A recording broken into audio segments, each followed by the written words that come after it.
बिस्मिल्लाहिर्रहमानिर्रहीम रब्बि यस्सिर वला तुअस्सिर वतम्मिम बिल खैर। डियर स्टूडेंट्स, आज हम लेसन नंबर 22 पढ़ेंगे। ये हमारा चैप्टर नंबर 2 में से लास्ट लेसन है। इस लेसन में हम पढ़ेंगे mathematics as an integral part of scientific process. तो जो भी साइंटिफिक प्रोसेस होता है, जहाँ भी हम साइंस को स्टडी करते हैं, उसके अंदर मैथ को लाजमी तौर पे इस्तेमाल किया जाता है। तो इसमें जो बायोलॉजिकल मेथड है, इसके अंदर भी हम मैथ को यूज़ करते हैं अपने साइंटिफिक रिसर्च करने के लिए, या एक बायोलॉजिकल प्रॉब्लम को सॉल्व करने के लिए हम मैथ को इस्तेमाल करते हैं।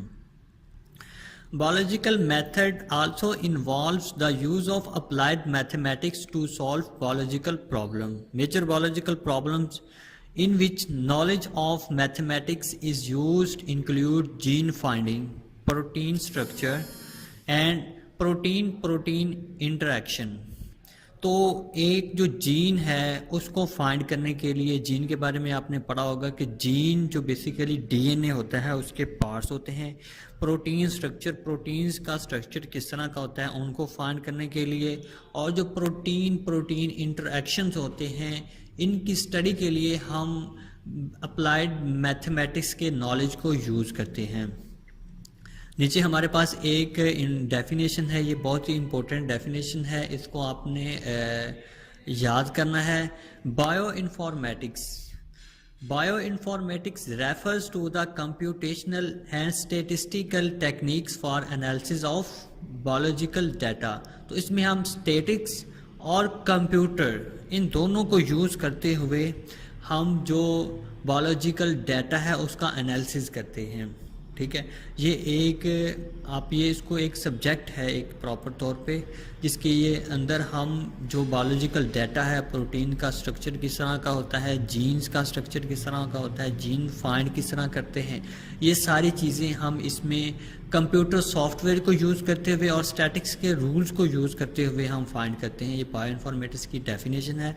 Bioinformatics refers to the computational and statistical techniques for the analysis of biological data. तो ये था हमारा चैप्टर। अब हम इस चैप्टर में से एमसीक्यूज़ को करेंगे। तो इसमें से हमारे पास जो एमसीक्यूज़ हैं, सबसे पहला एमसीक्यूज़ है which one of the following is correct sequence in biological method. Biological method में हम जो स्टेप्स हैं उनकी करेक्ट सीक्वेंस क्या है। तो इनमें से ये पहला ऑप्शन है ऑब्जर्वेशन, हाइपोथेसिस, लॉ, थ्योरी। ये नहीं है क्योंकि ऑब्जर्वेशन पहले होती है, ये लॉ थ्योरी के बाद बनता है, ये भी करेक्ट नहीं है। हाइपोथेसिस ऑब्जर्वेशन, ये भी करेक्ट नहीं है क्योंकि ऑब्जर्वेशन हाइपोथेसिस से पहले आती है। ऑब्जर्वेशन, हाइपोथेसिस, डिडक्शन, एक्सपेरिमेंटेशन, ये वाला आपका आंसर करेक्ट है। इसमें जो बायोलॉजिकल मेथड के स्टेप्स हैं वो करेक्ट सीक्वेंस में लिखे हुए हैं। आपका ये वाला सी वाला ऑप्शन होगा। उसके बाद मल्टीपल आपका क्वेश्चन नंबर 2 है which one of these is not characteristics of hypothesis.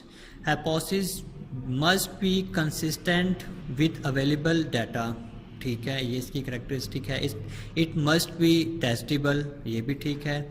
It must be correct, ये इसकी करेक्टरिस्टिक नहीं है कि जो हमारे पास जो हाइपोथेसिस है वो करेक्ट नहीं होता कि ये बस ये फाइनल बात है, ये हाइपोथेसिस जो बनाया गया है यही ही हकीकत है। ये ऐसा नहीं होता, ये ठीक नहीं होता, ये इसकी करेक्टरिस्टिक नहीं है। इसका आपका आंसर ये है। उसके बाद at which point a biologist most likely to use reasoning. तो रीजनिंग वो ज़्यादा कहाँ पे इस्तेमाल करता है? ऑब्जर्वेशन करते हुए, हाइपोथेसिस बनाते हुए, during data organization, none of all. तो इसमें जब वो हाइपोथेसिस बनाता है तो उस वक्त वो रीजनिंग को यूज़ करता है। A hypothesis must be testable to be scientifically valid.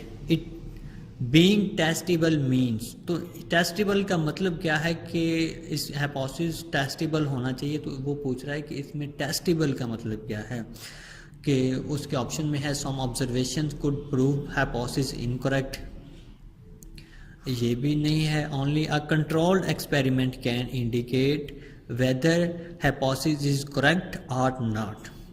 तो ये वाला इसका ऑप्शन ठीक है, तो बी वाला option. What would be the best experimental design for testing a hypothesis bean plant required sodium? अगर हमने ये टेस्ट करना हो कि जो बीन प्लांट है उसको क्या सोडियम की ज़रूरत है कि नहीं है, तो उसके लिए हमारे पास जो एक्सपेरिमेंटल सेटअप की कौन सा बेहतर रहेगा, नीचे उन्होंने 4 ऑप्शन दिए हुए हैं। Measure the amount of sodium in few plants, कि अगर हम प्लांट्स के अंदर मौजूद सोडियम के अमाउंट को मेजर कर लें कि कितनी कितनी है इसके अंदर, तो इससे हमें पता चल जाएगा ये भी सेटअप नहीं ठीक है। Grow plants with and without sodium, ये इसका करेक्ट ऑप्शन है। Look for sodium in leaf tissues, analyze root content for sodium, इसमें से ये वाला हम ये चेक करेंगे कि जब हम एक प्लांट को ग्रो करेंगे उसको सोडियम देंगे और दूसरे प्लांट को ग्रो करेंगे उसको सोडियम नहीं देंगे, तो अगर ये ज़रूरी हुई तो जिसको हमने सोडियम दी तो वो तो ग्रो कर देगा, लेकिन अगर हमने जिसको नहीं दी वो प्लांट ग्रो नहीं करेगा, तो इसका ये बेस्ट सेटअप होगा, तो इसका ऑप्शन डी है। उसके बाद हमारे पास आता है gardener sees a large snake nearby, कि जो एक माली है हमारे पास उसको बहुत बड़ा एक सांप दिखाई देता है, उसको पता है कि जो सांप हैं ये डस लेते हैं, तो इस अपने नॉलेज को इस्तेमाल करते हुए वो भाग जाता है। गार्डनर ने इसमें से नीचे जो दिए हुए ऑप्शंस हैं इनमें से क्या यूज़ किया है, रीजनिंग इस्तेमाल की है, ऑब्जर्वेशन इस्तेमाल की है, उसने थ्योरी बनाई थी अपनी, कि अपने हाइपोथेसिस को उसने टेस्ट किया है। तो जैसे ही उसने स्नेक को देखा है तो वो भाग गया है, तो इसका मतलब ये है कि उसने ना तो अक्ल इस्तेमाल की है, ना तो उसने थ्योरी बनाई है, ना ही उसने कोई अपने हाइपोथेसिस को टेस्ट किया, बल्कि उसने जैसे ही उसके पास ऑब्जर्वेशन आई तो फौरी उसको पता चल गया कि यह मेरे लिए ख़तरनाक चीज़ है, तो वो फौरी तौर पे भाग गया, तो उसमें उसने ऑब्जर्वेशन को यूज़ किया है। उसके बाद scientific theory has which of the following properties, तो इसमें से कौन सी प्रॉपर्टी है जो कि साइंटिफिक थ्योरी की होती है। कैन नॉट बी रिजेक्टेड, नहीं इसको रिजेक्ट किया जा सकता है थ्योरी को, ये भी हमने देखा था। जो लॉ है उसको रिजेक्ट नहीं किया जा सकता, लेकिन थ्योरी को रिजेक्ट किया जा सकता है। It has been absolutely proven, ये भी ठीक नहीं है क्योंकि ये इसको आगे से फाल्सिफाई करने की गुंजाइश मौजूद होती है। Is doesn't need to be altered in the light of new evidences, तो ये भी इसका ऑप्शन है। इसका पहले वाला ऑप्शन करेक्ट है कि ये एग्री करती है अवेलेबल एविडेंसेस के साथ। Experimentation is only step of the scientific process but it is very important because, तो इसके नीचे ये ऑप्शन दिए हुए हैं, इसमें से जो आपका बेस्ट ऑप्शन है वो बी वाला है, allow rejection of some alternative hypothesis. तो इसमें हमारे पास जो भी अल्टरनेटिव हाइपोथेसिस होते हैं एक बायोलॉजिकल प्रॉब्लम के मतलब, उसको रिमूव करने के लिए एक्सपेरिमेंटेशन हेल्पफुल साबित होती है। तो उसके बाद वो कहता है कि अगर आपका एक हाइपोथेसिस है, students learn more if they drink tea before sitting for study, ये हमारे पास हाइपोथेसिस है, इसको हमने एक्सपेरिमेंट के थ्रू टेस्ट करना है कि क्या ये हाइपोथेसिस ठीक है कि नहीं ठीक है। You are 20 experimental students drink tea before study. You test their learning by giving question. वो कहता है जो आपका एक्सपेरिमेंटल ग्रुप है उसके आपने उनको जो 20 स्टूडेंट्स हैं उनको आपने टी प्रोवाइड कर दी, उन्होंने पी लिया, उसके बाद वो लर्निंग में बैठ गए, क्वेश्चन आंसर कर रहे हैं। लेकिन जो are 20 students of control group should all have experimental condition identical to the experimental group except that.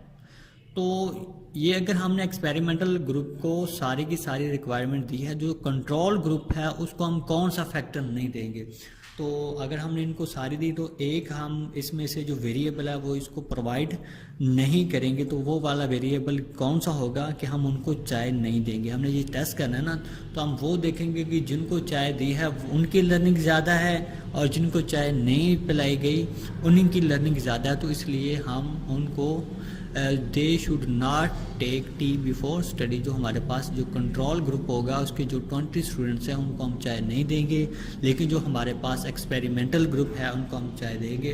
फिर बाद में हमें पता चलेगा कि जिनको चाय पिलाई गई थी उनकी लर्निंग फास्ट थी, लेकिन जिनको चाय नहीं मिली थी उनकी लर्निंग थोड़ी सी स्लो हो गई है। ये थे हमारे MCQs। तो ये इसमें आपने होमवर्क करना है, बायो इन्फॉर्मेटिक्स की डेफिनेशन को आपने याद करना है और पूरे टॉपिक को लर्न करना है। कि बायोइन्फॉर्मेटिक्स में हम क्या यूज़ करते हैं, मैथमेटिक्स को हम एक साइंटिफिक मेथड में किस तरह से यूज़ करते हैं, ये इंटीग्रल पार्ट है। तो इसके बाद आपने एमसीक्यूज़ याद करने हैं, ये जो भी हमने अभी एमसीक्यूज़ किए हैं इनको अपनी बुक पे मार्क भी करना है और इनको लर्न भी करना था। ये था आज का आपका लेसन। Good luck. अस्सलामु अलैकुम वरहमतुल्लाहि वबरकातुहू।